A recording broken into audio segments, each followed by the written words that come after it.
Hello professionals, I am sure आपकी studies बहुत अच्छे से चल रही होगी एंड थैंक्स, आपने पिछले वीडियोस को देखा और उसका अच्छा रिस्पांस भी आया है।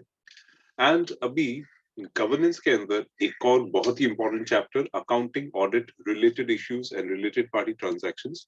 यस, आई से ये बहुत ही इंपॉर्टेंट चैप्टर्स है, तो इसको बहुत ही अच्छे से करके जाना है। एग्जाम वाली टीम काफी सारी चीजें पढ़ने को होगी, तो उस टाइम पे आप कौन कौन सी चीजें अपने साथ याद रखना, तो वो मैं आपको बता देता हूँ, तो प्लीज इसको याद रखना। स्ट्रेंथिंग ऑफ फाइनेंशियल रिपोर्टिंग वाला पार्ट जरूर पढ़ के जाना। एक फाइनेंशियल रिपोर्ट्स की रिक्वायरमेंट्स क्या रहती है, आईएफआरएस की रिक्वायरमेंट्स क्या है, और how do we strengthen the financial reports. तो उसमें एनएफआरए के क्या गाइडलाइंस दिए गए थे, प्लस इंड एएस वगैरह अकाउंटिंग स्टैंडर्ड्स कंप्लाई होना चाहिए, और उसके साथ साथ इंड एएस कब कहाँ किस नेचर में एप्लीकेबल होता है, तो उस चीज की ध्यान रखना। वही obligation to comply with accounting Indian accounting standards rule 4 के हिसाब से कौन सी कंपनीज को इंडियन अकाउंटिंग स्टैंडर्ड किस नेचर में लगता है, ये पार्ट भी आपने डिटेल आउट हमसे स्टडी किया है, तो प्लीज इसे याद रखना। ओके, सो ये किस नेचर में एप्लीकेबल होगा, ये पूरा पार्ट स्टडी करने के बाद अनदर पार्ट जो आप इस एग्जाम दिसंबर 22 के लिए याद रख सकते हो, वो रहेगा, well, yes, this one. What are the disclosure requirements pertaining to accounting standards? So 129 subsection 5 के हिसाब से एक accounting standards की requirements क्या है, यहाँ तक कि सेबी का एलओडीआर भी बोलता है कि annual reports has to be as per accounting standards. उसकी डिस्क्लोजर रिक्वायरमेंट्स क्या है, अकाउंटिंग ट्रीटमेंट्स क्या है, वो चीजें। देन ऑडिटर्स इंडिपेंडेंस कैसे साबित होता है, 141 सबसेक्शन 3 के हिसाब से एक ऑडिटर इंडिपेंडेंट है कैसे मालूम पड़ता है, जो डिस्क्वालिफिकेशन ऑफ ऑडिटर्स के हिसाब से चलता है। तो ये डिटेल पार्ट हमने स्टडी किया था, ये वाला पार्ट आप वेरी इंपॉर्टेंट और अच्छे से याद करके जाना। Then what is the reporting of frauds by the auditors, तो ऑडिटर 143 सबसेक्शन 12 के हिसाब से फ्रॉड्स कैसे रिपोर्ट करते हैं, what is the nature of frauds, एक पर्टिकुलर अमाउंट के ऊपर फ्रॉड होगा तो क्या क्या रिपोर्ट्स देनी पड़ती है और कैसे बेचते हैं, वो पार्ट इसमें आता है, तो वो भी अच्छे से पढ़ के जाएगा। देन 139 सबसेक्शन 2 और रूल 5 के हिसाब से ऑडिटर्स का रोटेशन कब कहाँ कंपलसरी है, किस नेचर में कंपलसरी है, रोटेशन का पर्पस क्या है, इंडिविजुअल ऑडिटर्स हुआ तो क्या होगा और फर्म ऑफ ऑडिटर्स हुआ तो क्या होगा, तो वो रोटेशन पार्ट अच्छे से देख के जाइएगा। ऑडिटिंग स्टैंडर्ड्स के हिसाब से स्टैंडर्ड्स कब रिक्वायर्ड होते हैं, ऑडिटिंग स्टैंडर्ड्स किस पर्पस के लिए रिक्वायर्ड होते हैं, 143 सबसेक्शन 2, 143 सबसेक्शन 9 एंड 143 सबसेक्शन 10 के हिसाब से ये ऑडिटिंग स्टैंडर्ड्स के मेन रोल क्या है, ये पार्ट जरूर देख के जाना एग्जाम्स के लिए। Okay, then other than that secretarial audit पे एक शॉर्ट नोट। मैं जानता हूं आपने सेक्रेटरियल ऑडिट करके ये concept secretarial audit compliance and due diligence management के अंदर अच्छे से पढ़ा भी होगा, फिर भी एक शॉर्ट नोट इसमें आप एक्सपेक्ट कर सकते हो गवर्नेंस के paper.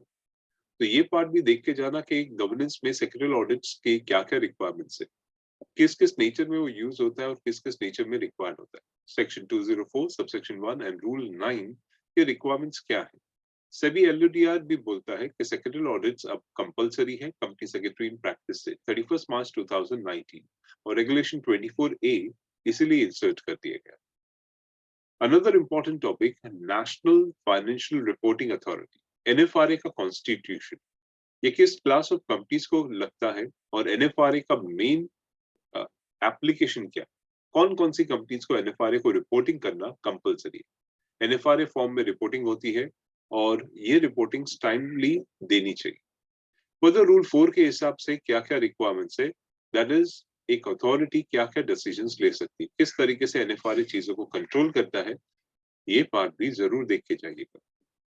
Okay, then overseeing of service and suggesting measures for improvement, यानी रूल 9। तो एनएफआरए किस तरीके से चीजों को कंट्रोल करता है, क्या क्या सर्विसेज को ध्यान रखता है, कैसे उन चीजों को कंट्रोल करने की कोशिश करता है, ये पार्ट भी जरूर देख के जाइएगा। Okay, then powers of NFRA 132 subsection 4 के हिसाब से एनएफआरए क्या क्या पावर्स एक्सरसाइज कर सकता है, ये पार्ट भी जरूर देख के जाना, इंपॉर्टेंट पार्ट्स में से है। ये जितना भी बता रहा हूँ प्लीज उसे मिस मत करना, एग्जाम वाले दिन वैसे भी काफी सारी स्टडीज होती है, तो ये सारे पार्ट्स जरूर देखे जाना। रिलेटेड पार्टी ट्रांजैक्शन, एक शॉर्ट नोट आप आराम से इसके ऊपर एक्सपेक्ट कर सकते हो। एक रिलेटेड पार्टी ट्रांजैक्शन क्या है, किस नेचर में होता है, रिलेटेड पार्टी ट्रांजैक्शंस कब कहाँ एप्लीकेबल होता है, और 4 की पार्ट्स क्या थे, कैसे रिलेटेड पार्टी को आइडेंटिफाई करते हो, रिलेटेड पार्टी ट्रांजैक्शंस को आइडेंटिफाई करते हो, approval procedures and disclosure required. उसमें से आइडेंटिफिकेशन ऑफ रिलेटेड पार्टी के लिए आप सेक्शन 2 सबसेक्शन 76 का यूज करोगे। ये पार्ट काफी डिटेल में हमने स्टडी भी किया था और रिलेटिव का डेफिनेशन भी देखा था। सेबी के अंदर भी रिलेटिव का डेफिनेशन और रिलेटेड पार्टी का डेफिनेशन हमने देखा था, तो वो भी अच्छे से याद है। इन डेज 24, ये जून 22 के पेपर में भी पूछा था कि इन डेज 24 के हिसाब से रिलेटेड पार्टी का क्या रिलेशनशिप है, तो ये पार्ट देखने के लिए बनता है। Identification of related party section 188 subsection 1 में आता है, तो वो पार्ट भी आप ध्यान से पढ़ के जाइएगा। Okay, then related party transaction SEBI के एलओडीआर के अंदर भी आता है। तो रिलेटेड पार्टी के बारे में सेबी का एलओडीआर का डेफिनेशन क्लॉज क्या बोलता है, and yes, approval process, related party का अप्रूवल बोर्ड ऑफ डायरेक्टर्स के कंसेंट से होता है। रूल 15 के हिसाब से इस प्रोसेस में क्या क्या चीजों का अप्रूवल होता है, और इंटरेस्टेड पर्संस होंगे वो वोटिंग कर सकते हैं कि नहीं, कौन कौन से रिक्वायरमेंट्स है, तो सारा प्रोसेस हम समझ चुके हैं। तो बहुत ही अच्छे से रिलेटेड पार्टी ट्रांजैक्शंस करके जाना। सेबी ने रिलेटेड पार्टी ट्रांजैक्शंस के लिए सेपरेट रेगुलेशन 23 बना रखा है। उस 23 रेगुलेशन का policy on materiality of related party वो जरूर पढ़ के जाना। एंड ऑमनिबस अप्रूवल्स क्या रहते हैं, सो ऑमनिबस अप्रूवल्स किस नेचर में रहते हैं वो देख के जाना। तो ये कुछ पार्ट्स जो इंपॉर्टेंट पार्ट्स में से है रिलेटेड पार्टी के अंदर, वो जरूर देख के जाना।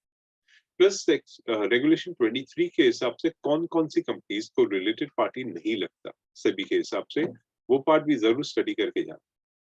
विजिल मैकेनिज्म या विसल ब्लोअर जिसे कहते हैं, तो एक शॉर्ट नोट के हिसाब से आप पहले तो उसको एक्सपेक्ट कर ही सकते हो। एक विसल ब्लोअर मैकेनिज्म या विजिल मैकेनिज्म किस तरीके से होता है, पुराने जमानों में ये प्रोसेस कैसे चलता था, और आज के मॉडर्न जमाने में किस तरीके से इसको इम्प्लीमेंट करते हैं, वो बारे में एक रीडिंग जरूर बनती है।